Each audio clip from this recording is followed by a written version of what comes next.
உழைக்க வேண்டிய வயசு இதுதான் என்று விமானம் ஏறி வந்தோம். வாழ வேண்டிய வயதும் இதுதான் என்பதை மறந்து, வெளிநாடு என்பது ஒரு வினோதமான சிறைச்சாலை. அதில் இருப்பவன் வெளியே வர துடிக்கிறான், வெளியே இருப்பவன் உள்ளே வர துடிக்கிறான். வெளிநாட்டில் சம்பாதிக்கும் குடும்பங்களே, ஆடம்பரத்தை குறைத்துக் கொள்ளுங்கள். நீங்கள் செலவு செய்வது பணம் அல்ல, சம்பாதிப்பவரின் வயதை. என்னை வளர்த்த பெற்றோரின் கடைசி காலத்திலும் இல்லாமல், நான் பெத்த பிள்ளைகள் வளரும் தருணத்தில் இல்லாமல் என்ன வாழ்க்கை இது? வெளிநாட்டு வாழ்க்கை ஒரு மெழுகுவர்த்தி போலதான். தூரத்தில் இருந்து பார்த்தால் ஒளி மட்டும்தான் தெரியும். அருகில் சென்று பாருங்கள், அவர்கள் உருகி உருகி கண்ணீர் வடிப்பது தெரியும். ஓடி ஓடி உழைத்தாலும் கையும் காலும் விரைத்தாலும் அன்பாக பேச யாரும் இல்லை. காசு என்பது நிற்கவில்லை, கடன் தொல்லை தீரவில்லை, சொன்னாலும் யாரும் நம்பவில்லை.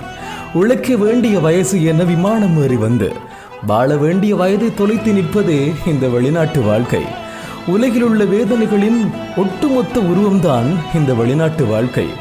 பிறந்த குழந்தைக்கு 1 வயது ஆன பின்னும் அப்பாவை பாரென்று அறிமுகம் செய்யும் அவலம் எங்களுக்கு மட்டும்தான். உனக்கென்ன விமான பயணம், வெளிநாட்டு ராஜ வாழ்க்கை என்று ஊருக்கு போனதும் உள்ளூர்வாசிகள் எங்களை பார்த்துவிடும் பெருமூச்சு வளைகுடா நாட்டின் அரபு நாட்டு வெப்பத்தை விட சற்று அதிகமாகவே சுடுகிறது. கல்யாணம் முடிந்த பிறகு வெளிநாடு போகும் தருணம் என் கருவை சுமக்கும் மனைவியையும் சேர்த்து என் நெஞ்சில் சுமந்து கொண்டுதான் விமானம் ஏறுகின்றேன்.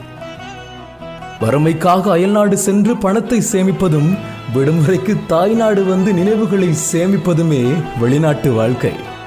உள்நாட்டில் அடுப்பு எரிய, வெளிநாட்டில் விறகாய் எரியும் வாழ்க்கை இதுதான் வெளிநாட்டு வாழ்க்கை.